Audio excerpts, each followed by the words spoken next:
Today we are in the company of renowned filmmaker Amudan RP. Amudan has been making films for the past 20 years and is responsible for curating various film festivals across India. Currently, he is also teaching as a guest faculty across various film institutes. Today we are going to talk about the rather lesser known side of our first Prime Minister Jawaharlal Nehru. As a lot of you may not know, he was a lover of cinema and had a huge role in shaping of what Indian cinema is today. The director is going to shed some more light into this.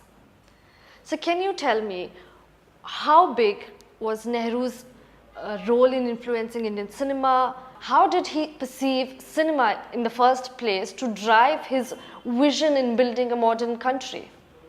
As far as cinema is concerned, he was always influenced by European cinema, Chaplin, Soviet cinema, especially Soviet cinema, Eisenstein, So he was very much influenced by them. When he became the Prime Minister, also the Congress party was also very open to have there was a wave in India, the Nehruvian dream, socialism, So people felt that this is the time when we could imagine big, construct new ideas, things. Starting from the film festivals to film institute, all the serious cinema that we are talking about was actually, all those initiatives were actually taken by Nehru only. He could do two things. One, he also influenced the commercial filmmakers, B.R. Chopra, or Bimal Roy, or L.V. Prasad, Raj Kapoor. They were all influenced by Nehruvian socialist ideas on the one hand. On the other hand, he also constituted that Film and Television Institute of India, FTII in Pune. The institution also made the new wave cinema or parallel cinema in India. The parallel cinema of those days, of those 30 years, in which Mrinal Sen, Shyam Benegal, Adoor Gopalakrishnan, Arvindan, all those people made a cinema. All those things were possible only because of Nehru. Because he started this FTI. FTI created an atmosphere. Films have to be used to build a modern nation, which was never there. We were all a feudal country, we were all kingdoms, we were slaves. We were now becoming an independent nation. So all those things have to be told to the people, informed to the people, given to the people. So cinema had to be used like that. So it was the right thing, the apt thing that you could do. So in a newborn country like India, which is very poor, very backward, and while filmmakers are talking about nation building, poverty, invariably there will be some criticism, some disappointments with the current regime, and a leader who went on to rule, to be in power for a very long time, more than a decade, almost 20 years. So how did these directors, if they were to criticize or combat the ruling government, how were they perceived by Nehru and his regime?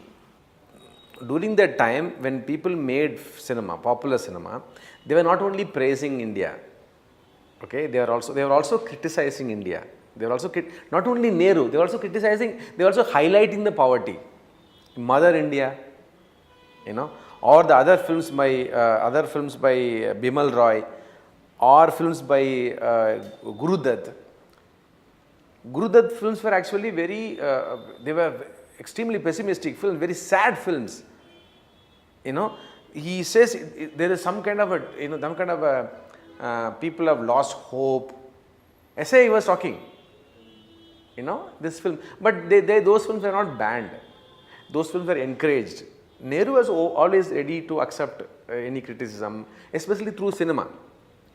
See, Films Division was actually during that time.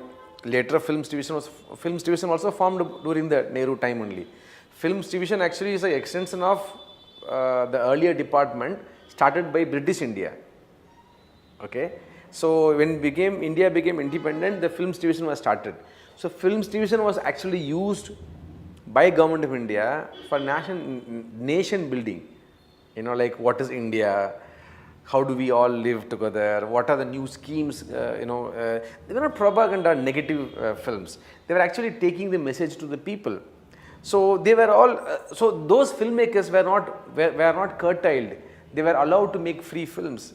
They were actually making films criticizing government policies, government schemes, inabilities, limitations, the poverty, the corruption. All those things were actually discussed in those films, and nobody, the government of India did not, there was no basically incident of, people banning the films or attacking the filmmakers. So what is the reason behind that Indian films do not talk the same way they used to talk in Nehru's time? Maybe not nation building, but especially in the Hindi mainstream cinema, filmmakers don't have shared vision of how the country should be. Maybe it's there in the south, but it's clearly not here. So what do you think leads to such a situation? Is it also the failure of the leadership of the central government that breaks the cinema of the country into something less sensitive, less intelligent? It can be discussed in two ways. One, probably because government lost interest in cinema. Government actually withdrew from cinema because there used to be a thing called NFDC, National Film Development Corporation, again initiative by Nehruvian, socialism, where government will fund films. So are you saying the government is not backing films anymore? Now they have almost stopped. So the government, so there is we had 2-3 major interventions in those times. One, film society movement. Film society movement, of course, it was not a government initiative, it was a left movement initiative. But those things could happen because the government was in support of that initiative. Okay? So across the country, we used to have film societies. So when the IFFI happened in Bombay, then it created a situation in India where serious cinema or European cinema can be shown across the country. It's been restricted to Goa now. Earlier it used to be like Delhi, Mumbai, it used to be a traveling film festival. On the one hand, you have this film festival culture. That film festival culture also encouraged independent film society movement, where all the Adur Gopalakrishnan, Mrinal Sens, and all those people were Satyajit Rays. They were all directly involved in the film society movement. Okay, and then you also have NFDC, National Film Development Corporation, which used to fund films, produce films. So filmmakers they were not in a situation to always think about market and returns, commercial profit, success. These are all very difficult terms. An artist cannot always think about that. So they had the freedom. But that is not happening now. So that is one major setback in the past 20 years. That may be because of the liberalization process, because that has actually taken away the government's role in many activities. Health, education, transport, everything government has slowly withdrawn. So cinema also become the last priority now. So market has to take care of cinema. Financiers have to take care of the cinema, not the nation, because they think cinema is not a basic entity. They think cinema is just a luxurial thing, or indulgence. It's not a basic. It's a basic requirement. Cinema also gives you knowledge, focus, experience. Otherwise, if you have experience, why would you kill people for eating beef? Because you don't have experience. You don't know how people think. You don't know how people live in other parts of the world. You think your mahalla is the entire world. That's why you are killing. That's why you could come together, 100 people come together and kill each other. You don't know what's happening outside. Cinema actually has an ability to connect people from. If we had continued that Nehruvian dream, we would have good filmmakers. We would have also been able to tackle those riot culture that we are facing right now. So you say Nehru had a huge positive influence on Indian cinema, which was just fresh out of independence and needed a certain push. But how is that different from what we have right now, especially in the last 4 years, where the current regime bases its ideology on the sentiments of the majority, which might not be completely inspired from Nehru's ideas? Right now we have two attacks, one state attack and non-state attacks. Okay, the state is actually restricting us through its censor board.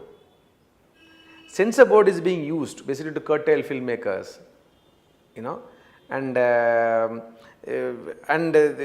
people who are sitting in the censor board, they just do not have any sense about cinema, and they are restricting cinema. Okay, Sexy Durga, they don't even look at the story. Sexy, the word sexy is there, that's all. It's banned. On the other hand, you have these non-state players, fundamentalist groups. They can attack any filmmaker anytime. They can threaten the cinema halls. They can threaten the distributors. They can threaten the filmmakers. You know, they attack the film screenings. You know, we never had these things before. Non-state players are always given protection by the state.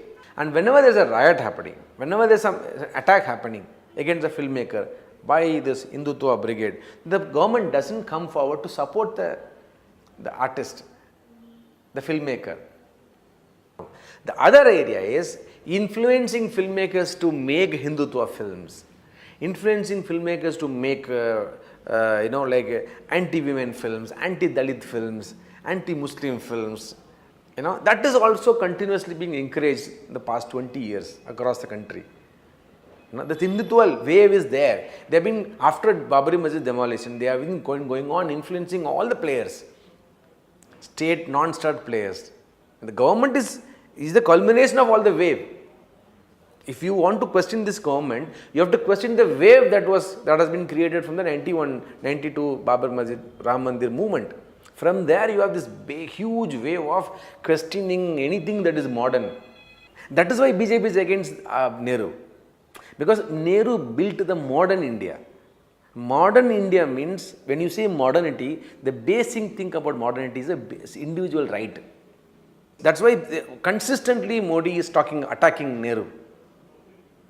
Consistently attacking Nehru because Nehru built a modern nation. This government, also the parent body, they are all anti-intellectual. They are all anti-intellectuals. They just can't accept anything that is intellectual. Okay, so cinema is an intellectual art medium, and they will not allow this, and they are not allowed, and they allow only one type of cinema. So this is what happening in two ways. So thanks a lot for taking out the time to talk to us and our audiences.